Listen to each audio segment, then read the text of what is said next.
படிக்கட்டு இருக்கா சார்? அப்படியா? ஆமாம் சார். நான் மலையில் கூப்பிட்டு போக முடியும். ஆமாம்.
ஆண்டுகள் பலவாய் ஆண்டியின் கோலம், ஆண்டவன் வகுத்த சமதர்ம பாலம், கல்விக்கூடம் அத்தனையும் அவன் பேர் சொல்லும், கள்ளம் கபடம் இல்லாதவன் என்று ஊர் சொல்லும்.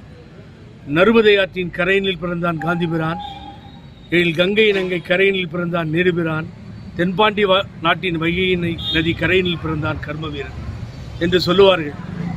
ஆகவே சத்துணவிற்கும்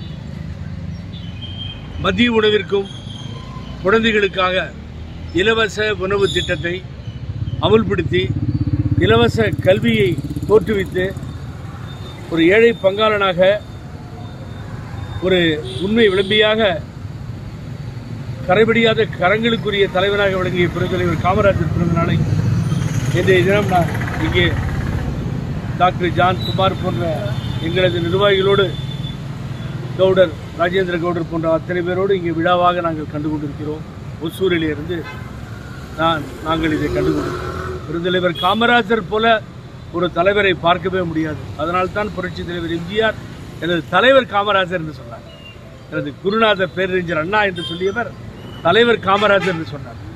ஆகவே அப்படிப்பட்ட ஒரு தலைவர், அவர் வாழ்ந்த தமிழகம் என்று சொல்லும் பொழுது உலகமெல்லாம் பெருமையை கொள்கின்ற அளவிலே ஒரு ஊழல் இல்லாத ஒரு ஏழை பங்காளனாக வாழ்ந்த ஒரு கர்ம வீரன் தான் காமராஜர். என்னுடைய நினைவாற்றலிலே எனது பெரிய தந்தையார் சுதந்திர போராட்ட தியாகி, எனது தந்தையார் மொழி போராட்டத்திற்காக சிறை சென்றவர். என்னை சின்ன பையன் ஸ்கூலில் படிக்கும்போது கூட்டு போய் நேரில் பார்த்தப்போ அவர் என் பெயரை கேட்டுவிட்டு அடுத்ததாக எனது தந்தையாரையும் பெரிய தந்தையாரையும் திட்டினார். ஸ்கூல் நடக்கிற நாட்களில் நீங்கள் கூட்டு வந்திருக்கீங்க என்னை பார்க்குறதுக்கு, இந்த தவறை இன்னொரு முறை செய்யாதீர்கள் என்று சொன்னார். அப்படிப்பட்ட தலைவர், கல்விக்காக கல்வியினுடைய வளர்ச்சிக்காக வாழ்ந்து மறைந்த தலைவர். அந்த தலைவருடைய பிறந்த நாளில் இன்றைய தினம் எப்படி புரட்சி தலைவர் எம்ஜிஆர் அவர்கள் சத்துணவு தந்த சரித்திர நாயனாக அழைக்கப்பட்டாரோ, வாழ்ந்தாரோ, சத்துணவு திட்டத்தை கொண்டு வந்தாரோ, அதை ஊக்கப்படுத்துகின்ற அளவில் அம்மா முட்டை மற்றவர்களெல்லாம் கொடுத்து அந்த சத்துணவத்திற்கு மெருகூட்டினார்களோ, அந்த தலைவர்கள் போலவே இன்றைய தினம் தமிழகத்தினுடைய முதல்வர் ஸ்டாலின் அவர்கள் இன்றைய தினம் பாராட்ட வேண்டும். காலை சிற்றுண்டி உணவை இந்த மாணவியர்களுக்காக அறிமுகப்படுத்தி வைத்திருக்கிறார்.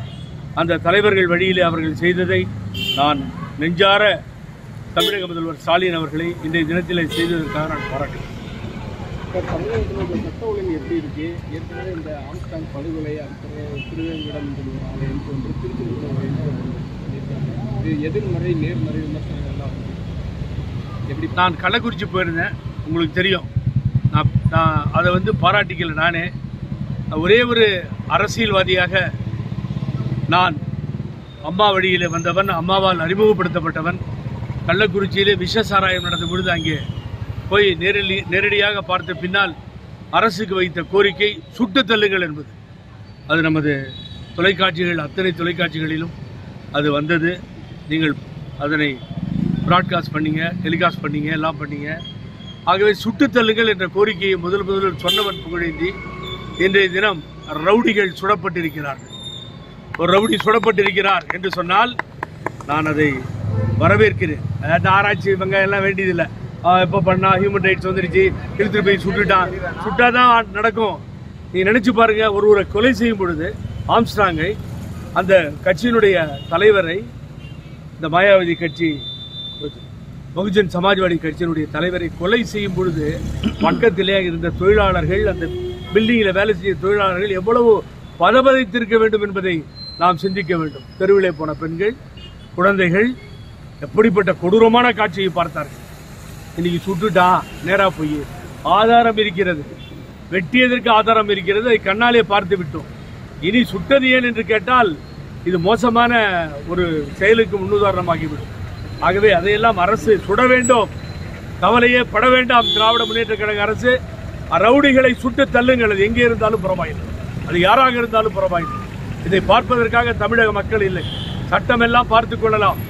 சட்டம் நியாயமாக நாணல் போல வளைவதுதான் சட்டமாகுமா? அதை வளைப்பதற்கு வழக்கறிஞர் பட்டம் வேண்டுமா என்றார் பேரறிஞர் அண்ணா அவர்கள். ஆகவே சட்டம் என்ன செய்யும் என்று எங்களுக்கு தெரியும். சுட வேண்டும், சுட வேண்டும், சுட்டு தள்ளப்பட வேண்டும் என்பது மாற்று கருத்து இல்லாதவன் புகழேந்தி. அதிமுக ஒருங்கிணைப்பு குழு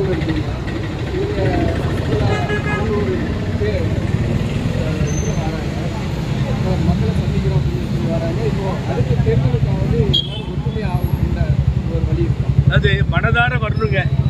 இது எல்லாரும் சேர்ந்து ஒரு ஒருங்கிணைப்பு குழுவை ஸ்டார்ட் பண்ணி அதை நடத்திட்டு இருக்கோம். அந்த ஒருங்கிணைப்பு குழு சார்பில் தான் பெருந்தலைவர் சிலைக்கு மாலை அணிவித்திருக்கோம். எல்லாம் கரெக்டு.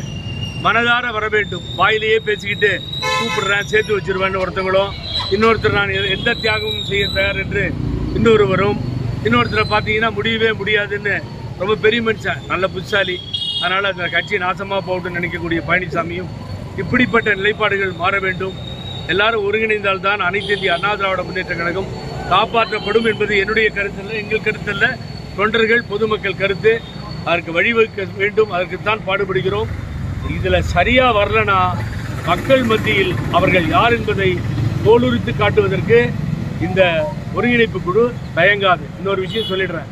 மனதார பெருந்தலைவர் காமராஜர் பிறந்த நாளில் பெருந்தலைவர் காமராஜர் பெயரையும் சொல்லி அண்ணன் செல்லூர் ராஜு அவர்கள் மத்தியில் இருந்து ஒரு பேட்டி கொடுத்திருக்காரு. ரொம்ப சூப்பர், வரவேற்கக்கூடிய விஷயம். என்ன தெரியுமா சொல்லியிருக்காரு?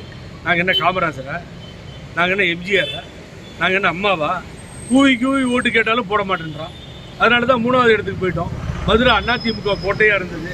கூவி கூவி சொன்னோம், கூவி கூவி எல்லாமே பண்ணோம், ஓட்டு போடலையே அப்படின்னு சொன்னால் உன்னுடைய தலைமை யார்? இப்பொழுது அவருடைய தலைமையை அவர் சுட்டி காட்டுகிறார். அவருடைய தலைமையாக ஏற்றுக்கொண்டிருக்கக்கூடியவர் பழனிசாமி. வேற சொல்லாமல் சொல்கிறார், கூவி கூவி போய் ஓட்டு கேட்டால் கூட போட மாட்டேன்றாங்கன்னு. இப்பயாவது பழனிசாமிக்கு புரியணும். செல்லூர் ராஜு சொன்னது உண்மை. சென்ற மாதம் ராகுல் காந்தி அவர்களை பாராட்டினார், மனதார வரவேற்றோம். இப்பொழுது இன்னொரு உண்மையை சொல்லிவிட்டார். எடப்பாடி பழனிசாமி தலைமையில் கூவி கூவி ஓட்டு கேட்டாலும் தூணு துப்பிட்டு போவாங்க, தவிர ஓட்டு போட மாட்டாங்க என்பதை மிக தெளிவாக அவர்கள் சொல்லியிருக்கிறார்கள். பழனிசாமி தான் புத்தி வரணும். உட்காந்து பஞ்சாயத்து பண்ணிட்டு இருக்காரு. தோத்து போனதுக்கு அவர் இல்லை காரணம் சொல்லணும். அம்மா சொல்லுவார்கள், தோல்விக்கு நானே ஒப்புக்கொள்கிறேன், தோல்வியை நானே ஏற்றுக்கொள்கிறேன்னு சொல்லுவாங்க. கலைஞர் கடிதம் எழுதுவார், தோல்வியை ஒப்புக்கொள்கிறேன். இவர் உட்காந்து ஆய்வு பண்றாராம். ஒன்னால தாடா தோத்தே போச்சு, என்ன ஆய்வு, என்ன ஆய்வு பண்றா தலைமை கழகத்தில்? நீ பண்ண தப்புக்கு எவன் ஆய்வு பண்றது? அதான் செல்லூர் ராஜு பதில். கூவி கூவி ஓட்டு கேட்டோம், அதிமுகவுக்கு ஓட்டு போடவில்லை என்பதுதான்.